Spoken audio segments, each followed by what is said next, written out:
శేఖర్ గారు, మీ అంచనా ఏంటి? అప్పటికి ఇప్పటికి చాలా చేంజ్ ఉంది.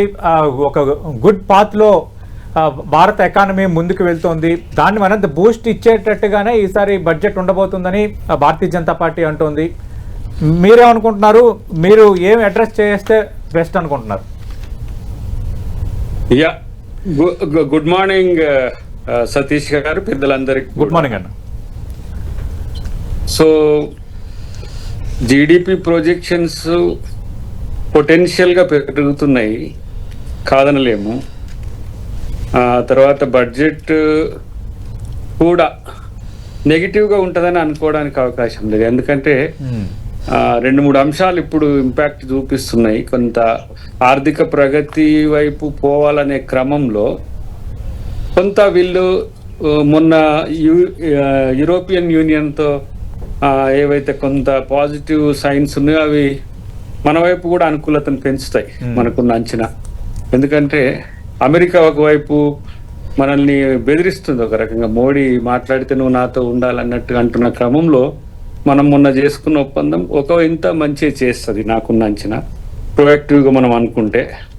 ఒక సమస్య ఏంటంటే మనకు పదే డాలర్ వాల్యూ తగ్గడం అనేది ఇదొక పెద్ద సమస్యగా మారుతుంది. ఎందుకంటే అంతర్జాతీయ మార్కెట్లో డాలర్ ప్రామాణికమైనప్పుడు 91-92 రూపీస్ వరకు పోవడం ఒకటి, ఈ బంగారం ధరలు పెరగడం తగ్గడం ఒక ఎత్తు అయితే, మనం రూరల్ ఎకానమీ మీద కాన్సన్ట్రేట్ చేయాల్సిన అవసరం ఉంది అనేది నేను ఇప్పుడు ఈ 10 years బీజేపీ పరిపాలనలో అఫ్ కోర్స్ పనగరియా లాంటి రూరల్ ఎకానమీ మీద కొంత ఎక్స్పర్ట్స్ ముందు పనిచేసిండ్రు.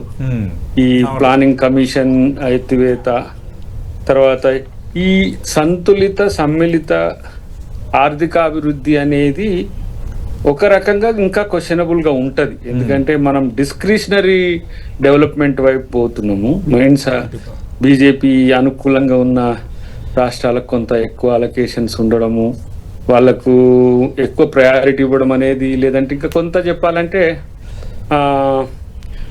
ఏ ఏరియా అయితే బ్యాక్వర్డ్ గా ఉంటుందో ఇర్రెస్పెక్టివ్ ఆఫ్ పాలిటిక్స్ మనం ఆ ఏరియాని గ్రోత్ పెంచుకొని చేయాల్సిన అవసరం మనం ప్లానింగ్ కమిషన్ చేస్తుండే గతంలో. ప్లానింగ్ కమిషన్ మెంబర్స్ కూడా ఇప్పుడు నీతి ఆయోగ్లో జరుగుతుందంటే కొంత ఇబ్బంది ఉన్నది.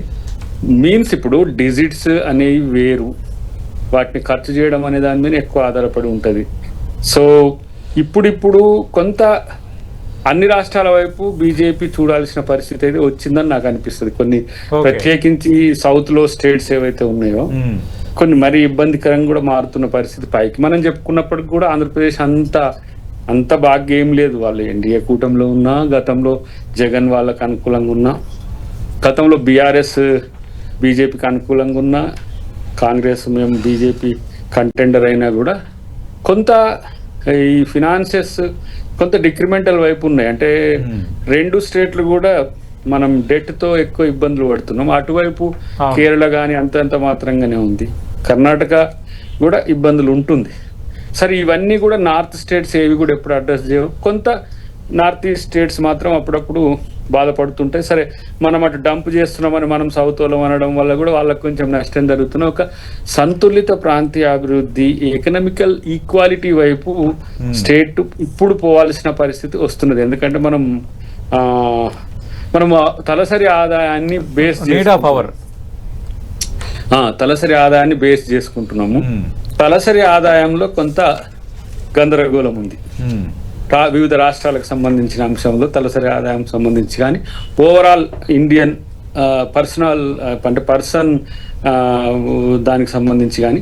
బట్ వేరాజ్ మనం మాత్రం నాకు అనిపిస్తుంది ఏంటంటే అభివృద్ధి చెందిన దేశాలతో పోల్చి చూసుకొని మనల్ని అంచనా వేయడం కాదు, కానీ మనకున్న రిసోర్సెస్ బేస్డ్గా మనల్ని మనం ఎంపవర్ చేసుకోవడం అనేది చాలా ఇంపార్టెంట్ ఈ దశలో. Of course stock market volumes, తర్వాత పెరగడాలు తగ్గడాలు ఇవన్నీ కూడా కొన్ని సందర్భాల్లో తాత్కాలికంగానే ఉంటాయి. కానీ ఓవరాల్ సస్టైనబుల్ గ్రోత్ వైపు ఉండాలంటే రూరల్ ఎకానమీ మీద కాన్సన్ట్రేట్ చేయాల్సిన అవసరం ఉంది. దాన్ని ఎంత మేరకు బీజేపీ ఇప్పుడు ఈ బడ్జెట్ లో, అంటే అది కన్సిస్టెంట్ బడ్జెట్స్ అవి మనకు షో చేస్తాయి. ఈ ఒక్క బడ్జెట్ ఏం చేయకపోయినా 9 సార్లు పెట్టింది ఇప్పుడు నిర్మలమ్మ, ఇప్పుడు 9వ సారి పెట్టబోతున్నది. చూద్దాం అవి వచ్చినాక. రైట్. కొంత ఇటువైపు వాళ్ళ ప్రయారిటీస్ పెరుగుతాయని మనం ఆలోచించే అవకాశం. దయాకర్ గారు ప్రతిదానికి కేంద్రంపై నెపం పెట్టేయటం ఎంతవరకు కరెక్ట్? ఎక్కడ రాష్ట్రాలకు సంబంధించిన అప్పుల విషయంలో అభ్యంతరాలు ఉంటున్నాయి, రాష్ట్రాలు సంబంధించి కేంద్రం నుంచి అందాల్సిన సహకారం కూడా అందుతోంది. ప్రతిసారి సౌత్ నార్త్ అని ఒక డివిజన్ తెచ్చేయటము, తెలంగాణకు అధికారంలో లేరు కాబట్టి మా పైన సౌత్ తల్లి ప్రేమ చూపిస్తారని ఒక ఆరోపణ చేస్తారు. ఇట్స్ కామన్ అయిపోయింది అంటున్నారు.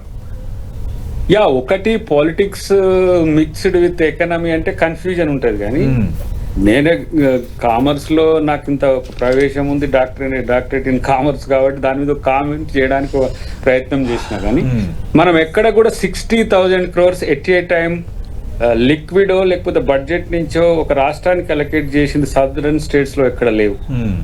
మొన్న ఆంధ్రప్రదేశ్కి వచ్చిండు 2 లక్షల కోట్లకు సంబంధించిన పథకాలను మేము పెడతామని చెప్పిపోయిండు. ఫస్ట్ ఏమో అటు మన వైజాగ్ వచ్చినప్పుడు, మొన్న తర్వాతనేమో అమరావతి వచ్చినప్పుడు. తెలంగాణకు అది కూడా మోడీ గారు ప్రకటించింది ఏం లేదు. కానీ ఇప్పుడు మీరు బీహార్ చూస్తే నేను 2018-19 నుంచి చూస్తున్నా కదా, అక్కడ ఒక 60,000 కోట్లు, దానికి జమ్మూ కాశ్మీర్కి ఒక 80,000 కోట్లు.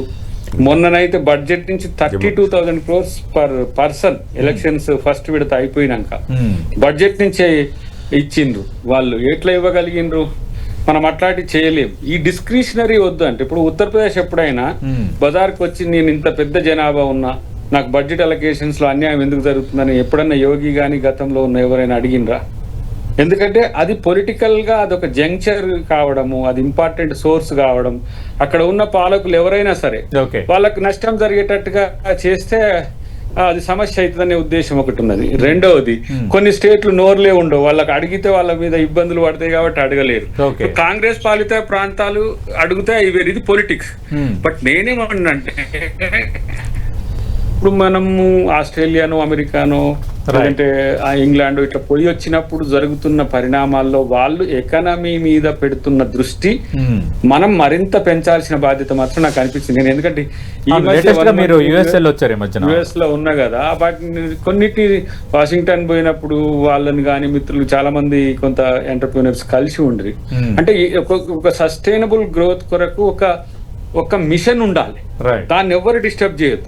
పాలన ఎవరు వస్తారు, కాంగ్రెస్ వస్తుంది, బీజేపీ వస్తుంది, లేకపోతే ఇంకొక థర్డ్ ఆల్టర్నేటివ్ వస్తుంది, స్టేట్లలో ఇంకెవరైనా ఉంటారు. కానీ వాటిని డెవలప్మెంట్ యాక్టివిటీస్ కానీ వెల్ఫేర్ యాక్టివిటీస్ కానీ కాన్స్టాంట్, ఇప్పుడు మన్రేగా ఉంది, మన్రేగాలో వాళ్ళు డెఫ్యూజ్ చేసింది, పేరు మార్పు మీద చర్చ జరుగుతున్నది కానీ అలొకేషన్స్ మీద చర్చ జరగట్లే.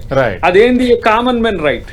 సో అక్కడ మనం ఏం చేస్తున్నాం, కాంగ్రెస్ పెట్టింది కాబట్టి దీనికి మనం తగ్గించాలి, ఇట్లా కాకుండా మీరు మరి వాళ్ళు చూడండి, రోడ్స్ కానీ లేకపోతే కన్స్ట్రక్టివ్ ఇన్ఫ్రాస్ట్రక్చర్ కానీ లేకపోతే వీటికి సంబంధించి వాళ్ళు అనుసరిస్తున్న విధానాలు, నాట్ ఈవెన్ అమెరికా, ఈ చిన్న చిన్న కంట్రీస్, వియత్నాం లాంటివో లేకపోతే కాంబోడియా లాంటివో, ఇట్లా చిన్న రాష్ట్ర దేశాలు కూడా ఉన్న వాటిని మనం ఆలోచించాల్సిన అవసరం ఉందని నాకు అనిపిస్తుంది.